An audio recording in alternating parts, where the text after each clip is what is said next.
바다를 지켜라!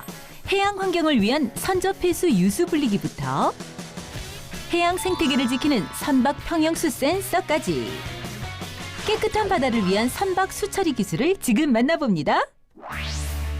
첫 번째 기술자를 찾아온 곳 전라남도 목포시. 안으로 들어가니 진지한 분위기 속에 대화 중인 기술자들. 대체 뭐 하는 건지 궁금한데. 안녕하세요. 예, 반갑습니다. 지금 방금 뭐 하고 계셨어요? 지금 바다를 살리기 위해서 연구를 하고 있습니다. 바다를 살리는 연구요? 예, 예. 바다를 살린다고요? 어떤 연구를 하기에? 이게 우리가 개발한 장치입니다. 이게요? 예, 예. 이 장치는 어디에 쓰이는 물건인고?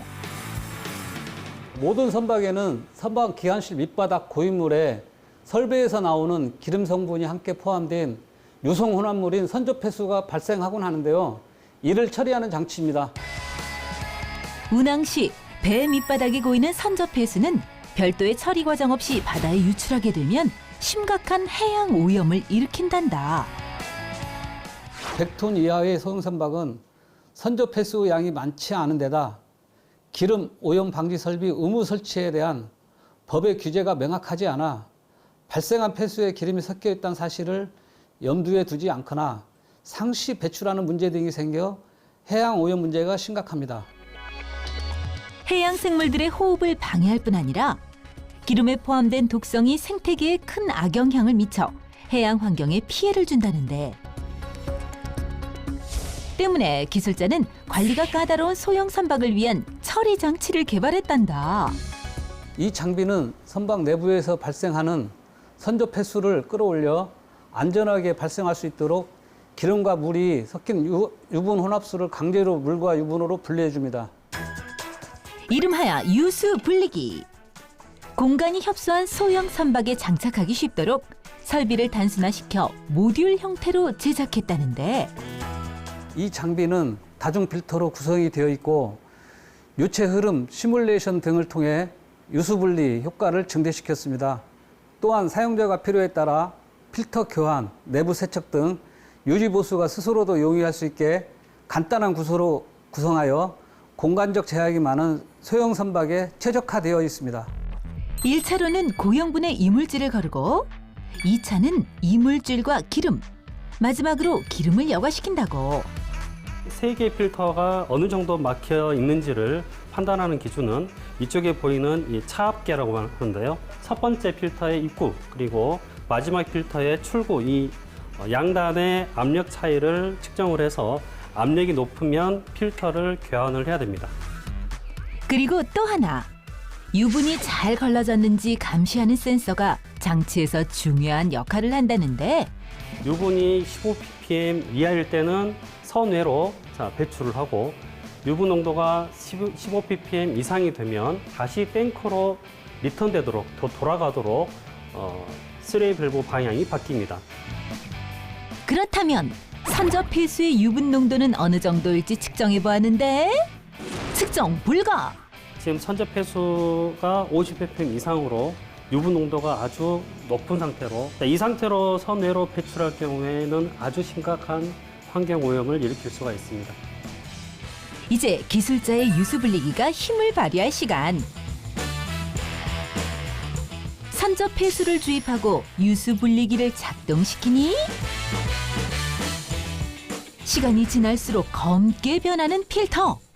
이 장치를 통하면 유분 농도가 제로로 떨어지는 상태로 유분이 걸러지고 있습니다. 바닷물과 각종 연료유, 윤활유 등이 섞여 있었던 선저폐수가 아주 깨끗하게 물과 기름으로 분리된 모습. 여과 상황을 모니터링할 수 있는 전용 애플리케이션까지 개발해 한눈에 확인 가능하다고. 이 놀라운 성과 뒤엔 기술자의 오랜 노고와 땀이 서려 있다는데. 이걸 작은 배를 어떻게 설치를 해야 되지? 유분 간접 센서가 기존에 있는 것들은 대형 선박에 맞춰 나온 것들이라 소형 선박에 맞게끔 어떻게 센서 개발이 이루어질 것인지 많이 고민을 했습니다. 더 깨끗한 바다를 위해 현재는 상용화를 앞두고 기술 고도화를 추진 중이라는 기술자. 후대에 아름다고 깨끗한 바다를 누릴 권리를 이행하기 위해 관련 연구기관 기업뿐만 아니라 국가기관과 합심하여 깨끗한 바다를 확보하기 위한 법적 제도가 마련되었으면 좋겠습니다. 두 번째 기술자를 찾아온 곳, 서울특별시 금천구. 이곳엔 어떤 기술이 있을지 제법 진지하게 토론 중인 듯한데 이건 배 아닌지? 안녕하세요. 네, 안녕하세요. 여기 큰 배 사진이 있어요. 네, 이 배 사진이 멋있죠? 네. 네, 이 큰 배 안에 저희가 개발한 시스템이 장착될 예정입니다. 뭘 개발하셨는데요? 네, 저희가 개발한 시스템은 바로 이겁니다. 박스 모양처럼 생긴 이 장치. 이게 선박에서 어떤 역할을 하는 건가요?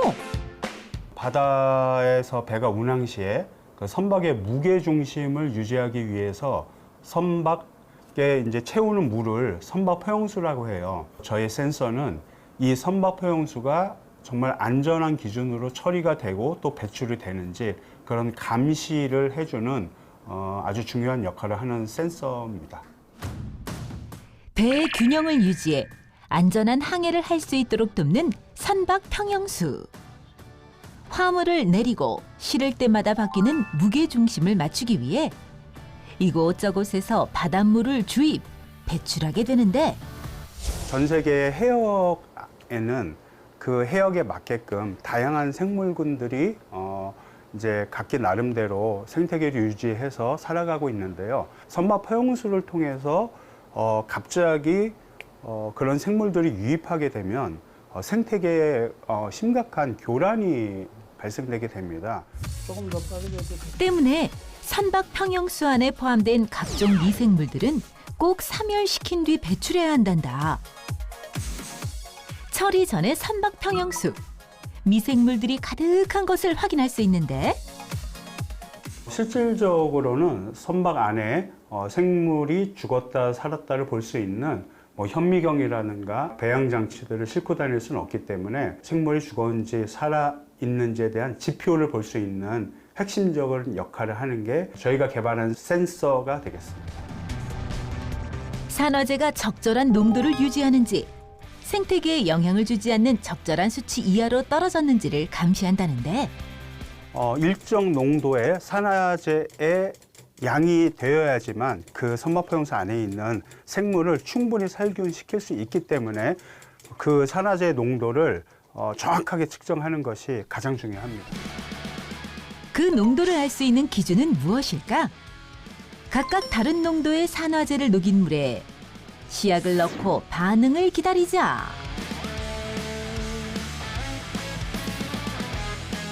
산화제 농도에 따라 점차 다른 색을 띠는 것을 확인할 수 있었는데 산화제의 농도가 높을수록 붉은색 계열이 더 짙게 나타나게 됩니다. 이처럼 센서도 색을 통해 적절한 농도를 판별한다는데 센서가 판별한 수치는 5.2. 기술자의 센서, 과연 정확도는 어떨까? 전문 측정 장비로 농도 측정을 진행해 봤는데 잠시 기다리니 5.3을 가리키는 수치.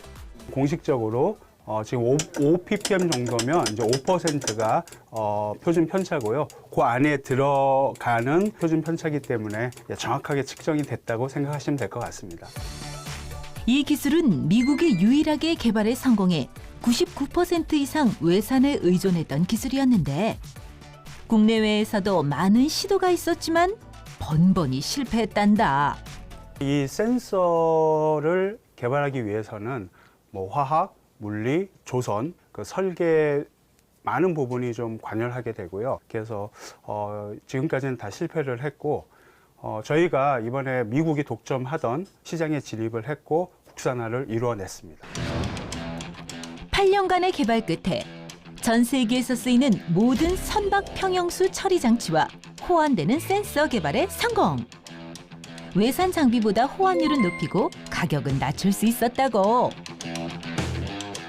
저희가 개발한 센서는 기존 장비랑 비교를 했을 때 내구성을 높인 게 가장 큰 특징이라고 볼 수 있고요. 가격 경쟁력 또한 높이기 위해서 이제 부품 단수나 이런 것들을 많이 저희가 신경을 많이 썼습니다. 그래서 올해부터 20% 30% 점유율을 저희 국산화로 대체를 하고 있습니다. 그 노력을 인정받기라도 한 듯 특허까지 따냈단다.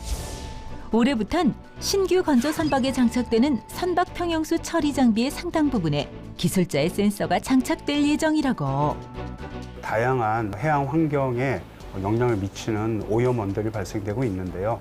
정확하게 그 오염에 대한 진단을 명확하게 하는 센서들을 개발해서 좀 더 깨끗한 해양 환경을 만드는 데 기여하고 싶습니다. 깨끗한 바다를 지켜나가기 위한 기술자들의 땀과 노력. 포기를 모르는 그들의 열정에 박수를 보냅니다.